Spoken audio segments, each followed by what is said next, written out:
Praise the lord. దేవుని ప్రియమైన బిడ్డలందరికీ యేసయ్య నామములో శుభవందనాలు తెలియజేస్తున్నాను. ఈ దినాన మనము సామెతల గ్రంథం యొక్క క్లుప్త వివరణ, అలాగే మొదటి అధ్యాయంలో నుండి కొన్ని పాఠాలు నేర్చుకోబోతున్నాం. బైబిల్లో జ్ఞాన సాహిత్య గ్రంథాలు 5 ఉన్నాయి. అది యోబు, కీర్తనలు, ప్రసంగి, పరమగీతములు. వీటిని పోయటిక్ బుక్స్ అంటారు, కావ్య గ్రంథాలు అంటారు. సామెతల గ్రంథం గురించి మనం ఆలోచన చేస్తే సామెతల గ్రంథాన్ని ఇంగ్లీష్లో ప్రోవర్బ్స్ అంటారు. ప్రయోగాత్మక జ్ఞాన గ్రంథము. ఏ విధంగా బ్రతకాలి, ఏ విధంగా జీవించాలి, దేవునితో మనుషులతో మన సత్సంబంధం ఎలా ఉండాలి అనే సత్యాల్ని ఈ యొక్క పుస్తకంలో నుండి మనం నేర్చుకుంటున్నాము. మోరల్ వాల్యూస్ అంటే నైతిక విలువలు మనకు బోధిస్తుంది. మొదటి నుండి 1వ అధ్యాయం నుండి 24వ అధ్యాయం వరకు జ్ఞాని అయిన సలోమోను స్వయంగా రాశాడు. అలాగే 25 నుండి 29 కూడా సలోమోనే రాశారు. వాటిని హిజ్కియా సేవకులు ఎత్తిపట్టి రాసినట్లు మనం చూస్తున్నాం. 30వ అధ్యాయాన్ని ఆగూరు రాయటం జరిగింది. అలాగే 31వ అధ్యాయాన్ని లెమూయేలు రాయడం జరిగింది. ఈ యొక్క గ్రంథము గురించి మనం ఆలోచన చేస్తే ఈ యొక్క కావ్య గ్రంథాలు అయినా ఈ 5 గ్రంథాల గురించి మనం ఆలోచన చేస్తే ఈ కావ్య గ్రంథాల్లో 3 గ్రంథాలు సలోమోనే రచించినట్లు మనం చూస్తున్నాము. సామెతల గ్రంథము, ప్రసంగి, పరమగీతాలు. సామెతల్లో మనము జ్ఞాన సూక్తులు మనం చూస్తాము. అలాగే ప్రసంగిలో మానవుని యొక్క అజ్ఞానం ఎలాంటిది అనేది మనం చూస్తాము. పరమగీతాల్లో ప్రేమ కావ్యం అంటారు. అయితే ఈ యొక్క 3 కూడా జ్ఞాని అయిన సలోమోను రాసినట్లు మనం చూస్తాం. అయితే మన సామెతల గ్రంథాన్ని ధ్యానించే ముందు సలోమోను గురించిన కొంత అవగాహన మనకి ఉండాలి కనుక మొదటి రాజుల గ్రంథం 4వ అధ్యాయంలో మనం చూస్తే మొదటి రాజుల గ్రంథము 4వ అధ్యాయము 32 నుండి 34 వచనాలు చదువుకున్నాం. అతడు 3000 సామెతలు చెప్పెను, 1005 కీర్తనలు రచించెను, మరియు లెబనోన్లో ఉండు దేవదారు వృక్షమునే గాని, గోడలో నుండి మొలుచు హిస్సోపు మొక్కనే గాని చెట్లన్నిటిని గూర్చి అతడు వ్రాసెను, మరియు మృగములు, పక్షులు, ప్రాకు జంతువులు, జలచరములు అను వాటి అన్నిటినీ గూర్చియు అతడు వ్రాసెను. అతని జ్ఞానపు మాటలు తెలుసుకొనుటకై అతని జ్ఞానము గూర్చి వినిన భూపతులందరిలో నుండి జనులందరిలో నుండి మనుషులు సొలొమోను వద్దకు వచ్చిరి. కాబట్టి ఇక్కడ మనము చూసినట్లయితే జ్ఞాని అయిన సొలొమోనుకి దేవుడు అసాధారణమైన జ్ఞానాన్ని అనుగ్రహించాడు. అతను ఒక మంచి వృక్ష శాస్త్రవేత్త, అంటే తనకి బోటనీ తెలుసు, అలాగే జంతు శాస్త్రవేత్త, తనకి జువాలజీ తెలుసు, అలాగే పక్షి శాస్త్రం తెలుసు, ఆర్నటాలజీ, మనం అలాగే జలచరమును గూర్చిన శాస్త్రము, అక్వాటిక్ సైన్స్ కూడా తనకు తెలుసు. అంటే సమస్తమును గూర్చి, అంటే వృక్షాలను గూర్చి, జంతువును గూర్చి, జలచరములను గూర్చి, పక్షులను గూర్చి నా అసాధారణమైన జ్ఞానము అతనికి ఉండటం, అప్పట్లోనే అతడు వాటిని గురించి పుస్తకాలు రాయటం మనం చూస్తాం. సామెత అంటే ఒక సత్యాన్ని చమత్కారంతో వెళ్ళబుచ్చే శుద్ధి. ఇది సామాజికమైన అనుభవాల నుండి మనకు పుట్టుకు వస్తాయన్నమాట. ఈ యొక్క సామెతల గ్రంథం అనేది దైవ ప్రేరిత గ్రంథము. ఎందుకంటే మనము చూస్తే ఇందులో ప్రస్తావించబడిన జ్ఞానము ప్రభు అయిన యేసుక్రీస్తు జ్ఞానంగా ప్రస్తావించబట్ట మనం చూస్తాము. అలాగే మనం ప్రసంగి సొలొమోను గురించి మనం ఇంకా కొంచెం తెలుసుకోవాలంటే చూడండి, ప్రసంగి గ్రంథము 12వ అధ్యాయం 9వ వచనంలో ఈ విధంగా రాయబడింది. ప్రసంగి జ్ఞాని అయిండెను, అతడు జనులకు జ్ఞానము బోధించెను, అతడు ఆలోచించిన సంగతులు పరిశీలించి అనేక సామెతలను అనుక్రమపరిచెను. అనేకమైన సామెతలు, అంటే ఆయన చాలా జ్ఞాని అయి ఉన్నాడంట. జ్ఞానాన్ని బోధించడమే కాకుండా అనేకమైన సామెతలను అనుక్రమించి రాశాడు అనే విషయాన్ని మనం చూస్తూ ఉన్నామన్నమాట. కాబట్టి ఈ సామెతల గ్రంథంలో ప్రవక్తన నియమాలు మనకి ఎంతగానో బోధిస్తాయి. సామెతల గ్రంథం జీవితం అంటే ఏంటి, ఎలా జీవించాలి, అనేక అంశాలను తరచి వ్రాసినట్లే చూస్తాం. రాయబడిన కాలాన్ని గురించి మనం ఆలోచన చేస్తే సొలొమోను జ్ఞాని క్రీస్తు పూర్వము 970 సంవత్సరం నుండి 930 సంవత్సరం వరకు రాజ్య పరిపాలన చేసినట్లుగా మనం చరిత్రలో చూస్తున్నాం. ఆయన రాజ్య పరిపాలన సమయంలోనే బహుశా ఈ యొక్క సామెతలను అతడు రాసి ఉండవచ్చు. మనం చూస్తే సొలొమోను రాజ్య పరిపాలన కాలంలో ఇశ్రాయేలు రాజ్యము రాజకీయంగా కానీ ఆర్థికంగా కానీ అన్ని విధాలుగా బహుగా అభివృద్ధి చెంది ఉన్నట్లుగా మనం చూస్తాము. ఇశ్రాయేలు ప్రజలకు మొట్టమొదటిగా దేవుడు నియమించిన రాజు ఎవరంటే సౌలు. సౌలు కాలంలో అప్పుడే రాజ్యం స్థాపించబడుతూ ఉంది. అప్పుడే ప్రారంభించబడింది. అంతవరకు న్యాయాధిపతులు పరిపాలిస్తున్నారు. ప్రజలు రాజు కావాలని అడగటం బట్టి దేవుడు సమూయేలు ప్రవక్తను పంపి సౌలుని రాజుగా ఎన్నుకోవటం జరుగుతుంది. కాబట్టి సౌలు కాలంలో రాజ్యం అనేది అప్పుడే స్థాపించబడుతుంది. అలాగే దావీదు కాలంలో బహుగా విస్తరించడం చూస్తాం. తన చుట్టుపక్కల ఉన్న ప్రాంతాలన్నింటిలో కూడా యుద్ధం చేసి బహుగా విస్తరింప చేశాడు దావీదు రాజ్యాన్ని. మనం సొలొమోను కాలానికి వచ్చేసరికి విస్తరించబడిన రాజ్యాన్ని, అభివృద్ధి చెందిన రాజ్యాన్ని, విస్తరింపబడిన రాజ్యాన్ని తీసుకొచ్చి సొలొమోను చేతిలో దావీదు పెట్టడం జరుగుతుంది. ఇశ్రాయేలు రాజ్యానికి అత్యున్నతమైన శిఖరానికి తీసుకెళ్లాడు సొలొమోను జ్ఞాని. ఇశ్రాయేలు రాజ్యాన్ని అత్యున్నతమైన శిఖరానికి తీసుకున్నట్లుగా మన చరిత్రలో చూస్తాం. ఇశ్రాయేలు చరిత్రలోనే అంత అత్యున్నతమైన స్థితికి రాజ్యం ఎదిగిన స్థితి ఎన్నడూ లేనది మనం చూస్తున్నాం. అంటే వరల్డ్ నెంబర్ 1 స్టేజ్గా ఇశ్రాయేల్ రాజ్యం అభివృద్ధి చెందినట్లుగా మనం చూస్తున్నాం. కరువులు, యుద్ధాలు, గొడవలు అనేవి చాలా తక్కువగా ఉండేవి. లైఫ్ను సొలొమోను జ్ఞాని ఎంతో ఎంజాయ్ చేస్తూ తన జీవితంలో అనేకమైన సామెతలను రాయడం జరిగినట్లు మనం చూస్తాం. ప్రపంచంలో ఉన్న జ్ఞానులందరూ,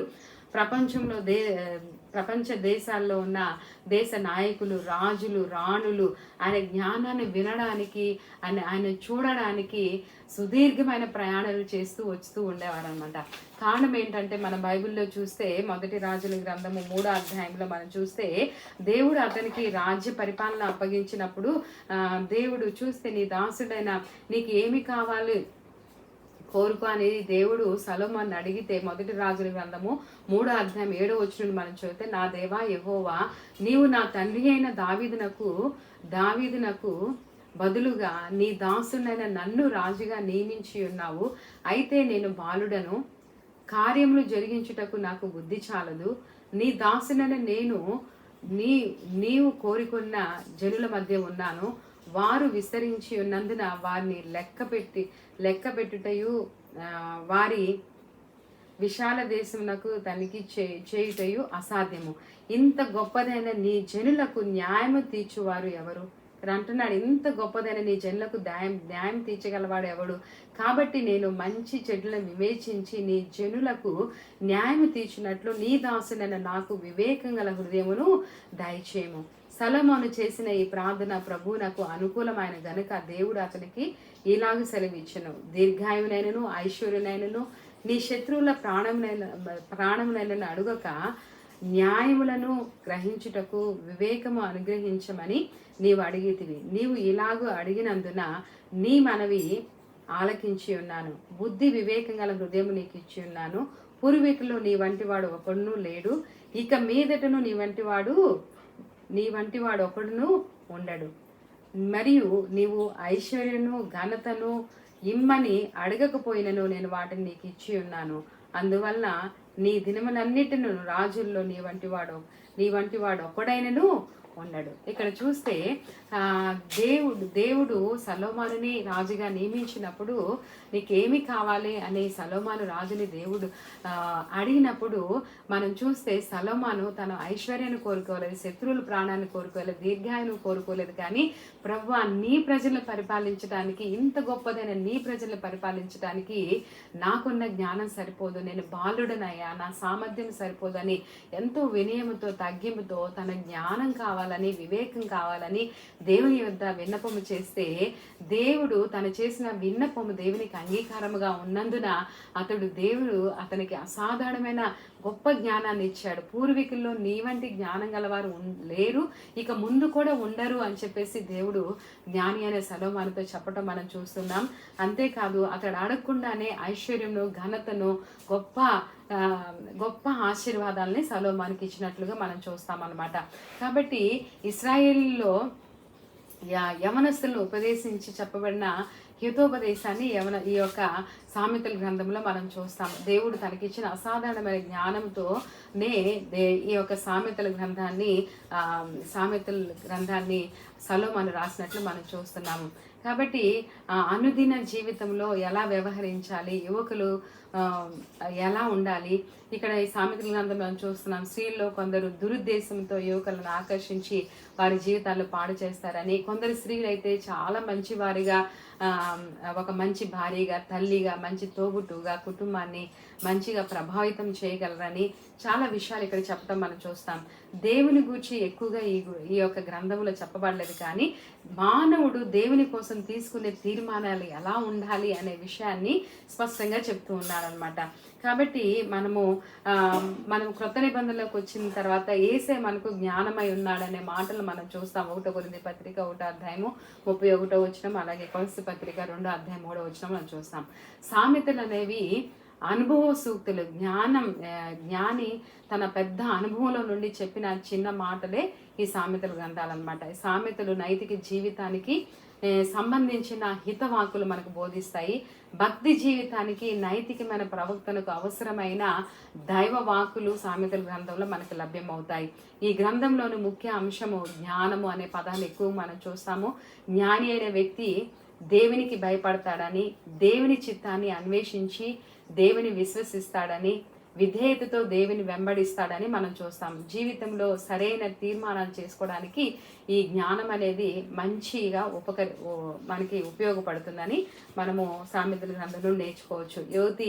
యువతులు ఎదుర్కొనే సమస్యలు పరిష్కారం, అంటే యవనస్తులు ఎదుర్కొనే సమస్యలకు పరిష్కారము, క్రైస్తవ నాయకులకు అవసరమైన హెచ్చరికలు ఈ గ్రంథంలో మనకు సంపూర్ణంగా లభిస్తాయి అన్నమాట. కాబట్టి ఈ గ్రంథంలో పద్యాలు ఉన్నాయి, ఉపమానాలు ఉన్నాయి, అనేకమైన ప్రశ్నలు జవాబులు ఉండడం మనం చూస్తున్నాం. ఈ సామెతల గ్రంథాన్ని రాసిన ఉద్దేశాన్ని మనం చూస్తే 1వ అధ్యాయము 2 నుండి 6 వచనాల్లో మనం చూస్తాం. లోకంలో ఎలా జీవించాలో, లోకంలో ఎదురయ్యే అనేకమైన పరిస్థితుల్లో ఎలా ప్రవర్తించాలో ప్రజలు తెలుసుకోవటానికే ఈ గ్రంథము రాయబడినట్లు మనం చూస్తున్నాం. ఈ గ్రంథంలో ముఖ్య వచనము దేవుని పట్ల భయభక్తి కలిగి ఉంటాయి. పుస్తకంలో జ్ఞానం గలవారు, జ్ఞానం గలవారు, జ్ఞానం లేని వారికి ఉన్న వ్యత్యాసం ఎక్కువగా మనం చూస్తాం అన్నమాట. జ్ఞానం గలవారు దేవుని యందు భయభక్తులు కలిగి ఆయన మార్గంలో నడుచుకుంటారు. జ్ఞానం లేని వారైతే దేవునికి భయపడక వారి సొంత మార్గాల్లో నడుచుకుంటారని మనం చూస్తాం. యథార్థమైన జ్ఞానము నీతి న్యాయాల వల్ల ఫలిస్తుంది.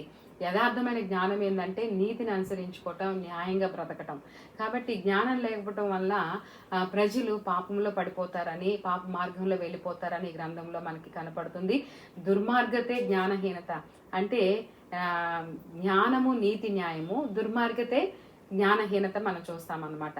తెలివి జ్ఞానంతో కూడిన మాటలు ఈ యొక్క పుస్తకంలో మనం చూస్తాం. దేవుని దృష్టికి ప్రీతికరంగా ఎలా బ్రతకాలి అనే విషయాలు సామెతల గ్రంథం మనకి స్పష్టంగా బోధిస్తుంది. దేవుని దృష్టికి మనం ఎలా ప్రీతికరంగా జీవించాలనే విషయాలు సామెతల గ్రంథంలో మనం చక్కగా నేర్చుకోవచ్చు.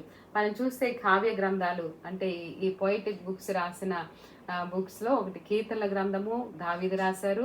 దాని పక్కనే ఉన్న ఈ యొక్క సామెతల గ్రంథము తన కుమారుడైన సొలొమోను రాశాడు. లోకానుసారంగా మనం చూస్తే లోకానుసారంగా హెచ్చించబడిన వ్యక్తిగా మనం సొలొమోనుని చూస్తాము. దైవానుసారంగా గొప్పగా దీవించబడిన వ్యక్తిగా దావీదే మనం చూస్తాం. అంటే సామెతలు మనకి ఈ లోకంలో విజయవంతమైన జీవితాన్ని ఎలా జీవించాలని నేర్పిస్తే, కీర్తన గ్రంథము దేవునితో మన సంబంధాన్ని సత్సంబంధంగా మార్చుకొని ఆత్మీయంగా ఎలా ఎదగాలి అనేది కీర్తన గ్రంథం మనం బోధిస్తాయి. అల్టిమేట్గా 2 పుస్తకాలు దేవుని యందు భయభక్తులు కలిగి ఉండటము ఎలా అనే విషయాన్ని ఈ 2 పుస్తకాలు కూడా మనకు నేర్పించడం మనం చూస్తాం. కాబట్టి ఈ యొక్క దేవుని యందు భయభక్తులు కలిగి ఉండటం ద్వారా మన క్యారెక్టర్ అనేది, మన ప్రవర్తన అనేది అభివృద్ధి చెందుతుంది. మన ప్రవర్తన మనకు మంచి బుద్ధిని ఇస్తుంది, జ్ఞానాన్ని నేర్పుతుంది. కాబట్టి మంచి ప్రవర్తన, మంచి బుద్ధి, మంచి జ్ఞానం మనం సంపాదించుకుంటూ సామెతల గ్రంథాన్ని ధ్యానం చేయటం మనకి అదంతో ఆశీర్వాదకరము. ఈ యొక్క సామెతల గ్రంథంలో ఎక్కువగా మనకు కనపడే థీమ్స్, అంటే అంశాలు ఏంటంటే, బుద్ధి గలవాడు, బుద్ధి లేని వానికి మధ్య ఉన్న వ్యత్యాసం ఏంటో ఎక్కువ కనిపిస్తుంది. నీతిమంతునికి దుర్మార్గునికి మధ్య ఉన్న వ్యత్యాసం ఏంటో మనం ఎక్కువగా చూస్తాం. కష్టపడి పనిచేసే వారి జీవితం ఎలా ఉంటుంది, సోమరుల జీవితం ఎలా ఉంటుంది, అలాగే నాలుకను గురించిన చాలా ఉపదేశాలు కూడా మనం చూస్తాము. అలాగే ట్రూ ఫ్యామిలీ లైఫ్ గురించి, అంటే భార్య భర్తల మధ్య ఉండవలసిన సత్సంబంధం ఎలా ఉండాలి, అలాగే తల్లిదండ్రులు బిడ్డల మధ్య ఉండవలసిన సత్సంబంధం ఎలా ఉండాలనే రిలేషన్షిప్స్, మన మన మన సత్సంబంధాలు ఎలా ఉండాలి అనేది చక్కగా ఈ గ్రంథంలో మనం చూస్తాము. అలాగే సొలొమోను జ్ఞాని కొన్ని పాపాల గురించిన సంపూర్ణమైన వివరణ ఇస్తాడు. వ్యభిచార పాపం ఎంత భయంకరమైనది, త్రాగుడు ఎంత భయంకరమైనది, వాటి గురించిన మంచి వివరణ ఈ గ్రంథంలో ఇవ్వడం మనం చూస్తామన్నమాట. అయితే ఈ సామెతల గ్రంథంలో మనము చూస్తే మొదటి అధ్యాయంలో ఈ దినాన మనము కొన్ని పాఠాలు నేర్చుకుందాం. సామెతల గ్రంథం మొదటి అధ్యాయం తీద్దాము. ఈ యొక్క మొదటి అధ్యాయంలో మనం చూసినట్లయితే సామెతల గ్రంథం 1వ అధ్యాయంలో 1వ వచనం నుండి 7వ వచనం వరకు ఈ గ్రంథాన్ని రాసిన ఉద్దేశాన్ని అక్కడ బయలుపరచబడటం మనం చూస్తున్నాం. అంటే దావీదు ఈ యొక్క గ్రంథాన్ని రాసింది సొలొమోను అని మొదటి వచనంలో మనకు దావీదు కుమారుడును ఇశ్రాయేలు రాజునైన సొలొమోను సామెతలు అని ఇక్కడ రాయబడింది. అలాగే మనం చూస్తే ఎందుకు రాశాడని చూస్తే జ్ఞానమును ఉపదేశమును అభ్యసించుటకును, వివేక సల్లాపములను గ్రహించుటకును, నీతి న్యాయ యథార్థతను అనుసరించుటకు బుద్ధి కుస్థితులు ఇచ్చు ఉపదేశం నందుటకును, జ్ఞానము లేని వారికి బుద్ధి కలిగించుటకును, యవ్వనులకు తెలివియు వివేచన పుట్టించుటకు తగిన సామెతలు. చూసారు, ఇక్కడ మనం చూస్తున్నాం జ్ఞానము ఉపదేశాన్ని అభ్యసింపచేయటానికి రాశాడట. అలాగే వివేక సల్లాపాలు మనం గ్రహించటానికి, నీతి న్యాయ యథార్థతను అనుసరించు బుద్ధి కుశలత కలిగి ఉండడానికి, తర్వాత జ్ఞానం లేని వారికి బుద్ధి కలిగించటానికి, యవ్వనులకు తెలివి వివేకం పుట్టించటానికి తగిన సామెతలు. అలాగే మనం చూస్తున్నాము జ్ఞానం గలవారు విని ఏం నేర్చుకుంటారంట, పాండిత్యం వృద్ధి చేసుకుంటారు. వివేకం గలవారు ఆలకించి నీతి సూత్రాన్ని సంపాదించుకుంటారు. వీటి చేత సామెతలను, భావసూచక విషయములను, జ్ఞానుల మాటలను, వారు చెప్పిన గూఢ వాక్యములను జనులు గ్రహించుదురు. దేవునికి స్తోత్రం. కాబట్టి రాసిన ఉద్దేశాన్ని 1 నుండి 6 వచనాలు మనం చూస్తున్నాం. దేవుని జ్ఞానము మనకు విజయాన్ని చేకూరుస్తుందని, ధన ధాన్యాల కంటే శక్తి సామర్థ్యాల కంటే జ్ఞానం ఎంత శ్రేష్టమైంది అనే విషయాన్ని మనకు బయలుపరుస్తున్నాడు. నిత్యత్వాన్ని దృష్టిలో ఉంచుకొని బ్రతకటానికి జ్ఞానము ఎంతో ఉపయోగపడుతుంది. జ్ఞానం ఉంటేనే నిత్యత్వాన్ని వైపు మనము జీవించగలుగుతాం, నడవగలుగుతాం అని చెప్తున్నాడు. 7వ అధ్యాయంలో ప్రాముఖ్యమైన విషయాన్ని మనం చూస్తున్నాము. అంటే ఈ యొక్క సామెతల గ్రంథానికే థీమ్గా అది చూస్తున్నాం. యెహోవా యందు భయభక్తులు కలిగి ఉండటయే తెలివికి మూలము. మూర్ఖులు జ్ఞానమును ఉపదేశమును ఏం చేస్తారంట, తిరస్కరిస్తారు. కాబట్టి దేవుని యందు భయభక్తులు కలిగి ఉండటే నిజమైన జ్ఞానము. ఈ లోకంలో మనం ఎన్ని విషయాల గురించిన జ్ఞానం కలిగి ఉన్నా, ఎంత గొప్పవారంగా ప్రశంసించబడుతున్నప్పటికీ దేవుని గురించిన జ్ఞానం లేకపోతే అది మూర్ఖత కిందకే వస్తుంది అని మనకి స్పష్టంగా మనం గ్రహించవలసిన వారమై ఉన్నాం. అయితే 7 నుండి 19 వచనాల్లో దుర్మార్గులకు దూరంగా ఉండాలనే హెచ్చరికను సొలొమోను జ్ఞాని ఇక్కడ ఇస్తున్నాడు. దుర్మార్గత్వం నుండి ఎలా దూరంగా ఉండాలి, దుర్మార్గులకు, చెడ్డ సహవాసాలకు, చెడ్డ ప్రేరేపణకు, లోకం యొక్క దుష్ప్రభావం నుండి మనం ఎలా దూరంగా ఉండాలి అనే విషయాన్ని 8వ వచనం నుండి 19వ వచనం వరకు మనం చెప్తున్నాడు. చూడండి, మనం చదువుకుందాం. నా కుమారుడా, నీ తండ్రి ఉపదేశమును ఆలకించుము, తల్లి చెప్పు బోధన త్రోసివేయకము. అవినీతులకు సొగసైన మాలికయు నీ కంఠమునకు హారమునై ఉండును. నా కుమారుడా, పాపులను ప్రేరేపింపగా ఒప్పుకొనుము. నాతో కూడా రమ్మని మనం ప్రాణం తీటకే పొంచి ఉందము. నిర్దోషి అయిన ఒకరిని పట్టుకొనుటకు దాగి ఉందము. పాతాళము మనుషులను మృంగివేసినట్లు వారిని జీవంతో మృంగివేయదము. సమాధిలోకి దిగువారు మృంగబడినట్లు వారు పూర్ణ బలముతో ఉండగా వారిని మృంగివేయదము రమ్ము అని వారు చెప్పినప్పుడు ఒప్పుకము. చూసారా, అంటే పాపులు ఎలా ప్రేరేపిస్తారో చెప్తున్నారు ఇక్కడ. మన ఇంకా కింద వచ్చినాల్లో ఒక పలు విధములైన మంచి సొత్తులు మనకు దొరుకును. మన ఇండ్లను దోపుడు సొమ్ముతో నింపుకునదము. మాతో పాలువాడమై ఉండము, మనకందరికి సంచి ఒకటే ఉండును అని వారు నీతో చెప్పుదురు. నా కుమారుడా, నీవు వారి మార్గములో పోకము, వారి త్రోవల యందు నడువకము. నీ పాదములు వెనుకకు తీయము. కీడు చేయుటకై వారి పాదములు పరిగెత్తును, నరహత్య చేయుటకై వారు త్వరపడుదురు. పక్షి చూచుండగా వలవేయుట వెద్దము. వారు స్వనాశనమునకే పొంచి ఉందురు, తమను తామే పట్టుకొనుటకై దాగి ఉందురు. మన ఇంకా ఆశాపాతకుల అందరి గతి అట్టిది, దాన్ని స్వీకరించు వారి ప్రాణము అది తీయను. చూసారా, ఇక్కడ ఈ వచనాల్లో మనం చూస్తూ ఉన్నాము. చూడండి, జ్ఞానం లేని వారు రెచ్చగొడుతూ ఉంటారంట పాపముల పడవేయటానికి. మనము దుష్టలోకంలో ఉంటున్నాము, లోకమంతా కూడా దుష్టుని చేతిలో ఉంది. దుష్ట ప్రభావం నుండి ప్రజలు కాపాడబడాలి. దేవుని మూలంగా పుట్టిన ప్రతి ఒక్కరూ కూడా తమను తామును భద్రపరచుకోవాలని దేవుడు చెప్పటంలో కారణం ఇదే. ఎందుకంటే మనము దేవుని మూలంగా పుట్టి దేవుని యందు విశ్వాసం వచ్చి పుట్టినప్పటికీ లోకం యొక్క దుష్ట ప్రభావము, లోకం యొక్క ప్రేరేపణ మనం బలవంతం చేయకుండా మనల్ని కాపాడుకోవటం కూడా చాలా ప్రాముఖ్యం. దేవుడు అంటే భయభక్తులు మనకు ఉండాలి. దేవుని వాక్యం మనము ఘనపరచాలి. వాక్యం విని సంతోషించి దాన్ని స్వీకరించాలి. దుష్టులు అంటే వాక్యాన్ని మనము కంఠహారం వల్ల ధరించుకోవాలని మనకి ఇక్కడ హెచ్చరిక చేస్తున్నారు. దుష్టుడు సైతాను బోధనకు మనము చెవి యొగ్గకూడదు. మనం ఎన్నడూ కూడా వాటికి సాతాను యొక్క ప్రేరణకు చెవి చాపకూడదు. జ్ఞాని అయిన వాడు దేవుని వాక్యంను శ్రద్ధగా విని దానికి విధేయత చూపుతాడు. వాక్యం నేర్చుకొని హృదయంలో దాచుకుంటారు. పాపం నుండి వైదొలుగుతారు. నాలుకను అదుపులో ఉంచుకొని కష్టించి పనిచేసి దేవుని మహింపరుస్తారు అని మనం చూస్తూ ఉన్నాం అన్నమాట.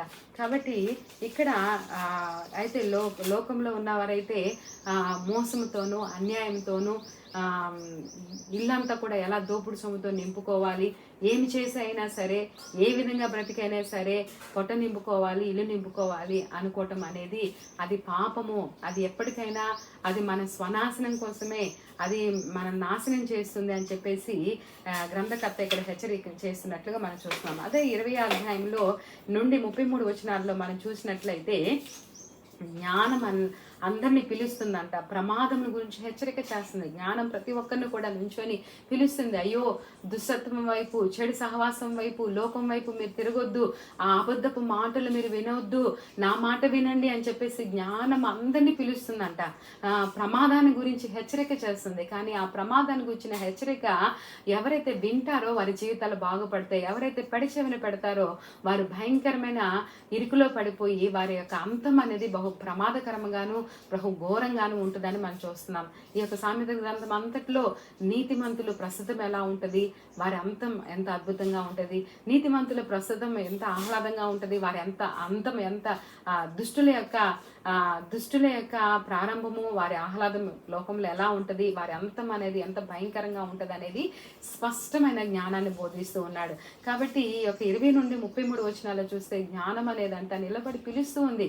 మనం గ్రహించాల ఒక గొప్ప సత్యం ఏంటంటే సామెతల గ్రంథంలో జ్ఞానం క్రీస్తుగానే ఉన్నారు. క్రీస్తు జ్ఞానముగా ఉండి ఎన్నో విధాలుగా దేవుని సేవకుల ద్వారా తన ప్రజల ద్వారా జ్ఞానాన్ని బోధిస్తూ హెచ్చరిక చేస్తూ నా మాట వినండి, నా మాట చెవిని పెట్టండి, నా మాట చెవిని పెడితే మీ జీవితాలు దీవించబడతాయని ఎన్నో హెచ్చరిక చేస్తున్నప్పటికీ, ఎంతగా పిలుస్తున్నప్పటికీ ప్రజలు ఎవరైతే విననొల్లని వారిగా ఉన్నారో, ఎవరైతే అజ్ఞానులుగా ఉన్నారో వారి జీవితాలను అంతమొందించుకుంటున్నారు. విన్న వారి జీవితం ఎంతో ఆశీర్వదింపబడుతున్నట్లుగా మనం చూస్తూ ఉన్నాం. కాబట్టి ఈ సామెతల గ్రంథంలో మనం చూస్తే 20వ అధ్యాయంలో మనం చూస్తే జ్ఞానం వీధుల్లో కేక వేయుచున్నదంట, సంత వీధుల్లో బిగ్గరగా పలుకుచున్నదంట, గొప్ప సందడి గల స్థలములో ప్రకటన చేయుచున్నది. పురోద్భారంలో పట్టణంలోనూ జ్ఞానము ప్రచురించుచు తెలియజేయుచున్నది. ఎట్లనగా జ్ఞానం లేని వారా ఎన్నాళ్ళు జ్ఞానం లేక ఉండగోరుదురు, అపహాసకులారా మీరు ఎన్నాళ్ళు అపహాసం చేయుచు ఆనందింతురు, బుద్ధిహీనులారా మీరు ఎన్నాళ్ళు జ్ఞానం అసహించుకొందురు, నా గద్దింపు విని తిరుగుడి, ఆలకించుడి, నా ఆత్మను మీ మీద కుమ్మరించదు, నా ఉపదేశం మీకు తెలిపెదను, నేను పిలువుగా మీరు వినకపోతిరి, నేను చేయి చాపగా ఎవడను లక్ష్య పెట్టకపోయిరి, నేను చెప్పిన బోధ ఏమియో మీరు వినక త్రోసివేసితిరి, నేను గద్దింపుగా లోబడకపోతిరి, కాబట్టి మీకు అపాయం కలిగినప్పుడు నేను నవ్వెదను, మీకు భయం వచ్చినప్పుడు నేను అపహాసము చేసేదను, భయం మీ మీదకి తుఫాను వలె వచ్చినప్పుడు, సుడిగాలి వచ్చినట్లు మీకు అపాయము కలిగినప్పుడు, మీకు కష్టము దుఃఖము ప్రాప్తించినప్పుడు నేను అపహాసము చేసేదను, అప్పుడు వారు నన్ను గూచి మొరపెట్టుదురు కానీ నేను ప్రత్యుత్తరమీకుందును, నన్ను శ్రద్ధగా వెతికెదరు కానీ వారికి నేను కనబడకుందును. ఇంకా చెప్తున్నారు కదా, జ్ఞానం వారికి అసహ్యమాయను, యెహోవా యందు భయభక్తి కలిగిన వారికి ఇష్టం లేకపోయాను, నా ఆలోచన వినలేకపోయి, నా గద్దింపును వారు కేవలం తృణీకరించేది, కాబట్టి వారు తమ ప్రవక్తను తన ఫలమును అనుభవించెదరు, తమకు వెక్కసమగు వరకు తమ ఆలోచనలను అనుసరించెదరు. జ్ఞానము లేని వారందరూ దేవుని విసర్జించి నాశనమగుదురు. బుద్ధిహీనులు క్షేమము కలిగినదని మైమరిచి నిర్మూలమగుదురు. నా ఉపదేశమును అంగీకరించు వాడు సురక్షితంగా నివసించును. వాడు కీడు వచ్చినప్పుడు భయం లేక నెమ్మదిగా ఉండను. చూసారా ప్రియమైన దేవుని బిడ్డలారా, అద్భుతమైన అంటే జ్ఞానాన్ని, క్రీస్తుని ఎవరైతే ధిక్కరిస్తారో, తృణీకరిస్తారో వారి అంతం ఎలా ఉంటుందో చూస్తున్నాం. ఇక్కడ మనము సామెతల గ్రంథం 1వ అధ్యాయంలో మనం ప్రాముఖ్యంగా నేర్చుకోవాల్సిన విషయం ఏంటంటే, మనం అన్నీ అనుకూలంగా ఉన్నప్పుడు, మనము అన్నీ మన జీవితం మంచిగా జీవిస్తున్నప్పుడు దేవుడు మనం పిలుస్తారంట. నా బిడ్డ, ఎన్ని ఉన్నా కూడా నేను లేవు, నీ జీవితం శూన్యం నాన్న, నువ్వు నన్ను వెతకాలి, నా వైపు తిరుగు, నా వైపు తిరుగు, నా మాట విను, నా ఉపదేశం విను, నా మాట వింటే నీ జీవితం బాగుంటుంది అని ప్రభు ఎంతగానో పిలుస్తారంట. కానీ మనం ఎంత పిలిచినా కూడా మనము దేవుని మాటను లెక్క చేయక మనం నిర్లక్ష్యం చేస్తే మన దేవుడు మన ఒక దినాన కొడతారు. కొట్టినప్పుడు మనకి బాధ కలిగినప్పుడు, మనకి నొప్పి కలిగినప్పుడు, మన కష్టంలో ఉన్నప్పుడు, మన క్లిష్ట పరిస్థితిలో ఉన్నప్పుడు, మనం వేదనలో ఉన్నప్పుడు, మనం బాధలో ఉన్నప్పుడు, అప్పుడు మనం దేవుని పిలుస్తామంట. దేవా నన్ను కనికరించవా, నా కృప చూపించవా, నాకు సహాయం చేయవా, నేను తట్టుకోలేకపోతున్నానే, నేను క్లిష్ట పరిస్థితిలో ఉన్నామని అప్పుడు దేవుడిని మనం పిలుస్తామంట. కానీ ఆ పరిస్థితులు దేవుడు పిలిచినప్పుడు దేవుడు తన ముఖాన్ని దాచుకుంటారంట. దేవుడు మన కష్టం చూసి నవ్వుతారంట. నేను పిలిచినప్పుడు నువ్వు పలకలేదే, నేను ఎంతగా చెప్పినా వినలేదే, నేను ఎంత హెచ్చరించినా కూడా నా మాటను పెడచెవిన పెట్టావే, నేను ఎన్ని అమూల్యమైన మాటలతో నేను హెచ్చరించి ఎంత ప్రేమతో నిన్ను పిలిచినా కూడా నా ఎద్దకు నువ్వు రాలేదే, ఇప్పుడు నేను నీ మాట వినను నేను అని యేసయ్య చెప్తారంట. ఎంత బాధాకరమైన విషయం అండి. జ్ఞానముని మనం అసహించుకుంటే, అంటే దేవుని మనం అసహించుకుంటే, ఆయన గద్దింపులు మనం అసహించుకుంటే, ఆయన హెచ్చరికలు మనం పెడచెవిన పెడితే, యెహోవా యందు భయభక్తులు కలిగినట మనకి ఇష్టం లేక మనము పక్కకు తొలగితే, ఒక దినాన దేవుడు మన కష్టం వచ్చినప్పుడు ఆయన పిలిస్తే ఆయన పలకరంట. కాబట్టి దేవుడు చెప్తున్నాడు, మన ప్రవర్తన ఫలాన్ని మనం అనుభవిస్తాం. మనము అలాంటి ప్రవర్తన కలిగి ఉన్నామో ఆ ప్రవర్తన ఫలాన్ని మనం అనుభవించక తప్పదు. చూడండి, మనము లోకంలో చూస్తాం, ఎంతోమంది పాపపు జీవితంలో జీవిస్తూ వారు బాగానే ఉన్నారే అనే ఆలోచనలు ఒక్కోసారి మనకు కలగొచ్చేమో. కానీ మనం నేర్చుకోవాల్సిన సత్యం ఏంటంటే, సిన్ విల్ నెవర్ గో అన్పనిష్డ్. దేవుడు మన పాపం అనేది శిక్షింపబడక మానదండి. దేవుడు మనల్ని క్షమిస్తాడు, ఖచ్చితంగా క్షమిస్తాడు. కానీ పాపం అనేది శిక్షించబడక మానదు. మన ప్రవర్తన ఫలం మనమే అనుభవించాలి. కాబట్టి మనం అన్ని అనుకూలంగా ఉన్నప్పుడు దేవుని వెతకాలి, దేవుని సత్యాన్ని వెతకాలి. దేవుడు పిలుస్తున్నప్పుడు మనము ఆయన మాటకు లోబడాలి, ఆయన తట్టు మనం తిరగాలి. అది మనకు ఆశీర్వాదము. ఆయన మాటను మనం లెక్క చేయకపోతే, ఆయన జ్ఞానాన్ని మనం తృణీకరిస్తే, ఆయన వాక్యులు మనం పెడజెవిన పెడితే, మనం భయంకరమైన విపత్తు మన జీవితంలో సంభవించినప్పుడు ప్రభు మన దృష్టించనని చెప్తున్నారు. ఎంత బాధ కదండి. దేవుడు అంటున్నాడు కదా, మీ ప్రవర్తన ఫలం మీరు అనుభవించి తప్పదు, మీకు వెక్కసం అవుదు వరకు మీ ఆలోచనలు మీరు అనుసరించి నడుస్తున్నారు, నడవండి. కానీ మీ ప్రవర్తనకు, మనం ప్రకటన గ్రంథము బైబిల్లో చివరి పుస్తకమైన ప్రకటన గ్రంథంలో కూడా దేవుడు తిరిగి వచ్చినప్పుడు అంట, వాని క్రియలను బట్టి వారికి ప్రతిఫలం ఇవ్వడానికి దేవుడు వస్తున్నాడంట. కాబట్టి ప్రియమైన దేవుని బిడ్డ, నువ్వు క్రైస్తవుడు అయినా సరే, క్రైస్తవేతరుడు అయినా సరే, నీ ప్రవర్తన ఫలాన్ని నువ్వు అనుభవించక తప్పదు. కాబట్టి మనము మన ప్రవర్తన విషయంలో జాగ్రత్తగా ఉండాలి. దేవుని మాటకు మనం విధేయత చూపించాలి. జ్ఞానం లేని వారు దేవుని విసర్జించి నాశనం అయిపోతారంట.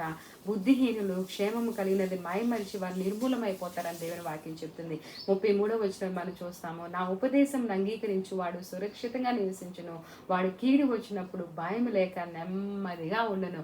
దేవునికి స్తోత్రం, హల్లెలూయా. ఎవరైతే దేవుని వాక్యాన్ని వింటారో, దేవుని జ్ఞానాన్ని అంగీకరిస్తారో, దేవుని మాటకు విధేయత చూపిస్తారో, దేవుని హెచ్చరికను అంగీకరిస్తారో వారంట సురక్షితంగా ఉంటారంట. ఎంత కీడు వచ్చినా, ఎంత అపాయం వచ్చినా, ఎలాంటి తుఫాన్లు ఎదురైనా కూడా వారు నెమ్మదిగా ఉంటారు, భయం లేకుండా ఉంటారంట. ప్రియమైన దేవుని బిడ్డ, ఈ సామెతల గ్రంథం 1వ అధ్యాయంలో దేవుడు మనకి హెచ్చరిక చేసినట్లుగా ఆయన పిలిచినప్పుడు మనం ఆయన యొద్దకు వద్దాం. ఆయన హెచ్చరిక చేసినప్పుడు ఆయన మాటను మనం అంగీకరిద్దాం. ఎందుకంటే ఆయన మన సృష్టికర్త, సార్వభౌమాధికారి, సర్వలోకాన్ని సృష్టించిన వాడు. ఆయన మాటలకు మనం విధేయత చూపిస్తే, ఆయన మాటలకు మనం లోబడితే మన జీవితము చాలా బాగుంటుంది. ఆయన మాటలను పెడచెవిన పెట్టవద్దు, ఆయన హెచ్చరికలను తృణీకరించవద్దు. మన దేవుడు గొప్ప దేవుడు, మన దేవుడు ఆశ్చర్యకార్యాలు చేసే దేవుడు కనుక మన జీవితంలో ఆయన మాటకు విధేయత చూపిద్దాం. దేవుడిచ్చే ఆశీర్వాదాలను మనం స్వతంత్రించుకుందాం. అట్టి కృపను పరిశుద్ధాత్మ దేవుడు మన అందరికి అనుగ్రహించి మన జీవితాలని ఫలభరితం చేయాలని కోరుకుంటూ ఈ సామెతల గ్రంథంలోని 1వ అధ్యాయంలోని పాఠం యొక్క సారాంశాన్ని గుర్తెరిగి ప్రతి ఒక్కరూ కూడా దేవునికి సన్నిహితులుగాను దేవునితో అన్యోన్యమైన సహవాసం కలిగి ఫలించాలని కోరుకుంటూ ఈ మాటలు ముగిస్తున్నాను. దేవుడు మిమ్మల్ని దీవించిన గాక. God bless you.